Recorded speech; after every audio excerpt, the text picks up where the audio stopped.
Ink skryf in Afrikaans webwerf www.ink.org.za, maar 2026 prosa wenner. My kopkantoor uit die pen van Hester Steenkamp. Ek en my boerman sit een aand langs die braaivleisvuur en ek hou hom dop waar hy in gedagte oor die veld staar. Of so het ek altans gedink. Toe ek hom vra waaraan hy dink, het hy my verbaas aangekyk en gesê, niks. Verbeel jou dit? Niks. Die blote gedagte dat iemand die vermoë het om aan niks te dink nie, het my geskok. Ek het nie geweet, dis 'n moontlikheid nie. Dit moet 'n talent wees, of 'n superkrag, byna so Superman wat kan vlieg, of Spiderman wat 'n web kan gooi. As my kop 'n plek was wat jy kon besoek, sou jy 'n nommer by die deur moes trek. Nie omdat daar orde is nie, maar omdat daar nie is nie. Chaos lyk net beter as dit genommer is. Dis voorgee dat daar 'n werkende stelsel is. My kop werk min of meer, soos die staat se aktekantoor op 'n Vrydagmiddag.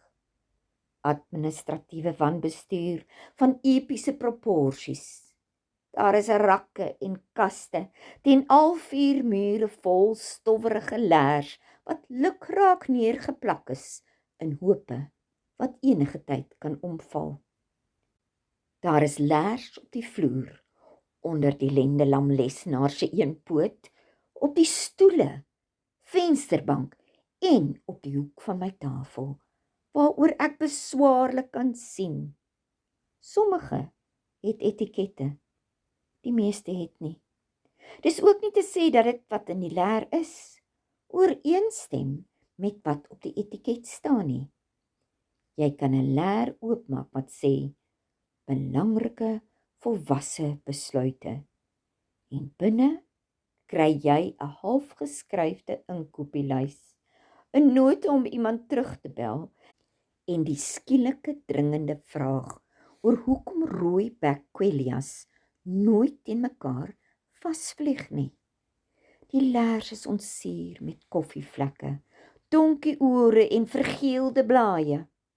Sommiges is leeg en ander is so vol dat dit met dik tou en 'n dubbele knoop vasgebind is. Op enige gegee dag kan jy in my kop instap en die volgende aantref. 'n dringende taak wat ek doelbewus ignoreer. 'n liedjie se een reël wat op herhaling vassteek. 'n gesprek van 3 jaar terug wat skielik weer appel aanteken.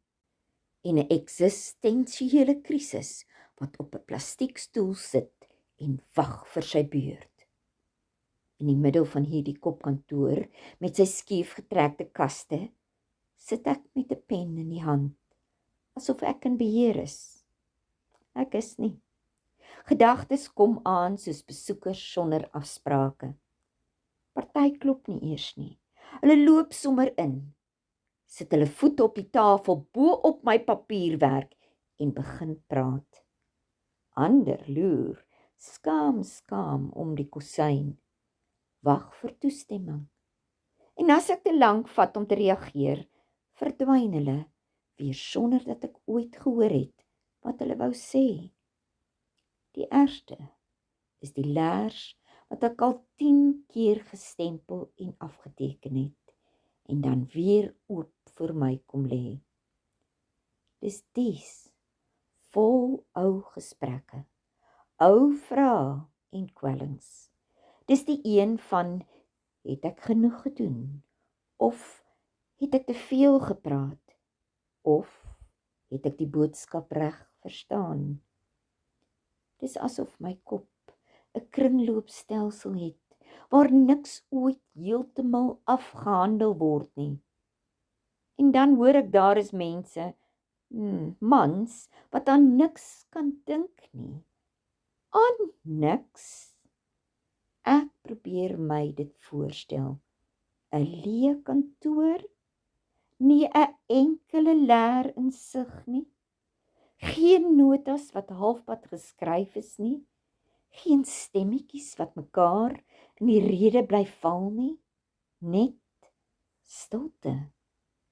Vir my klink dit soos 'n plek waar dit heel moontlik spook. En hoe lyk niks? Is dit 'n wit bladsy? Stuur jy 'n kennisgewing uit wat sê gesluit vir onderhoud? Laat sak jy die blindings.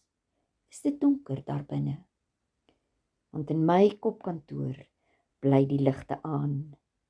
Altyd. Selfs wanneer ek snags probeer slaap. Daar is beweging en geraas van gedagtes, herinneringe wat onder 'n kas ingewaai het en 'n rooi, flikkerende soeklig wat sê, dringend, al het ek vergeet wat ek moes onthou. Wanneer ek aan niks probeer dink, gebeur presies die teenoorgestelde. Dan ontdek ek leers, wat ek nie eens geweet het ek het nie. Die telefoon lui, 'n dui vlieg teen die ruit vas en iemand druk 'n papier in my hand en sê, ek moet onmiddellik hieraan aandag gee. Dalk is dit ook maar 'n bestuuring, dat my kopkantoor nie so netjies en georganiseerd is nie. Want dis die plek waar my stories begin, waar woorde onverwags langs mekaar inskuif en sinne raak, waar die totale chaos iets lewendigs en tasbaar word. Miskien is die warboel die hele punt, want daar is oomblikke tussen die aanmanings, verkeerde etikette en ou dokumente, waar iets skielik begin sin maak.